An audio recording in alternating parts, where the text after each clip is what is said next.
Assalamu alaikum. Barlıq dünyadaki qarindaşlarım, farzandlarim. Uzun boldu sizler bilen görüşmegeni. Sizlerge samimiy salam, ali ehtiram. Bugün Birleşken Devletler Teşkilatı'da Amerika Uygur meselesini oturup koyduğun günü. Bayatın takazalık bilen anladık. Gerçi Donald Trump prezidentimizden ağızdan çıkmış mı? Başka barlık yukarı dertçilik rehberle ağzı elip öttü. Ve bizim kahramanımız meyyat turmada azap okubet çekip yetip atkan kıynaş kıstaklar içinde özünün halkı üçün bedel tölev atkan İlham Toxtu'nun kızı Cevher Hanım Uygur meselesini nayeti yaxşı anlattı. Rahmet sizge. Bizge Birleşken Devletler Teşkilatı her yığınlarda, her yılı 4 qitim, 5 qitim, 14 yıldan beri orun berip kelyaptydy. Özümüzün ahvalımızı anlatışqa ve Xitayga sual sorak qo'yishqa, kişilik hukuk yig'inlari, Xitayning kişilik hukuk sorak tatib atgan vaqtlarda bu ishni qilib kelyaptydy. Lekin bugun boshqacha. Bugun bizning xalqimiz onundan halqib, odatga kişilik hukuk degan gapdan halqib, qirg'inchilik, etnik qirg'inchilik ve qirg'inchilik bu medeniyet qirg'inchilik şunun içinde var. Bu qirg'inchilik genocide deganning içinde medeniyet qirg'inchilik mı buludu? Yani bir qirg'inchilik buludu, yani bir qirg'inchilik mı buludu? Ben bunu ayrım sizlerge söyleyeyim. Bugün bunu şuna hoş bulduk ettim. Muşundaq bir zor qirg'inchilik. Gerçi dünyada 3 milyon adam lagırda yetip atıdı degan bolsun. Tünügün köydüңlar. Bizden yaş ballarımızını yalamaşlap, kol putlarını işkimik kılıp, başlarını takırkıp düşürüp, Xitay ülkeleriga yetkazib atqanligini g'arb muxbirlari dunyoga pash qildi. Hammamiz uni ko'rib qon yig'ladik. Qarindoshlar, uning ichida sizlarning, mening farzandlarim, tuqqanlarimiz, qarindoshlarimiz, hammamizning oilasidan bir ikki odam yo'q deyamayman. Chunki butunlay qiron yoshlar. Ular uyga berib nim qildi? İç a'zoyi setilamdi, yoki ximiyaviy xizmatga selinamdi, yoki o'ldiriladi. Uni Allohning o'zi biladi, Xitoy hukumati o'zi biladi. Mana muşundaq bir paytda Amerika ciddi Birleşken Devletler Teşkilatı'da bizning meselemizni kun tartibga akirdi. Bununla Amerika hükümetiga ve Birleşken Devletler Teşkilatı'na rahmet. Gerçi Birleşken Devletler Teşkilatı akıga tatip onun içindeki nurg'un Xitayning iqtisodiy menfaatiga erishgan devletler avaz berbey, G'arb dunyosidagi insoniyat tarixidagi jinoyatga qarshi turadigan insoniyat tarixidagi jinoyatni supurib tashlab adolat o'rnatimiz deyotgan davlatlar ovoz berayotgan bo'lsa, men bir Allohning birligiga ishinaman.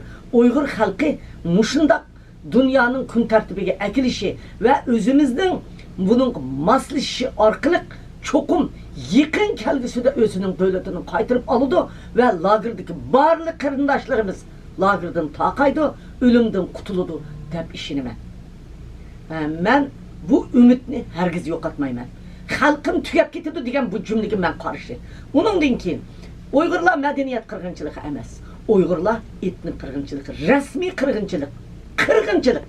Uyg'urlar. Mana shu genocide degan davlatda Birleşken Devletler Teşkilatı Amerika tedbir qo'llanadigan qirg'inchilik.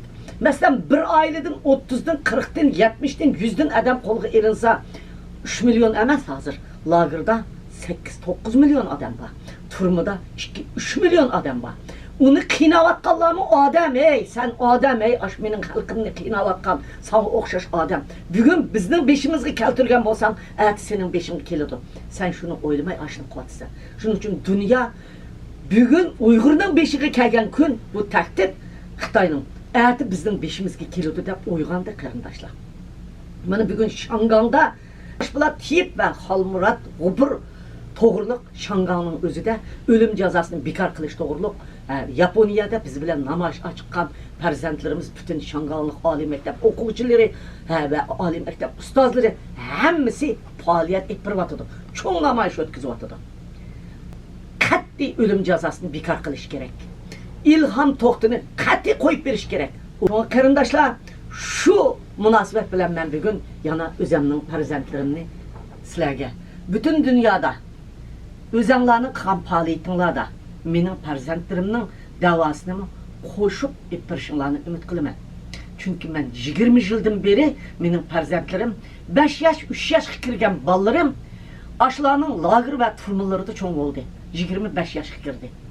Mening navirlarim sirt ekan, qizim sirt ekan, uni angladim. Lekin qolgan o'g'illarim, mening olim bolam, oblikim bolam, odil bolam, ular nerede? Men Ruşen balam, Qahar balamning bulup bu Qahar balamning 12 saatlik qulluq rayında ekanligini anladım. Haftada bir chiqadiganligini.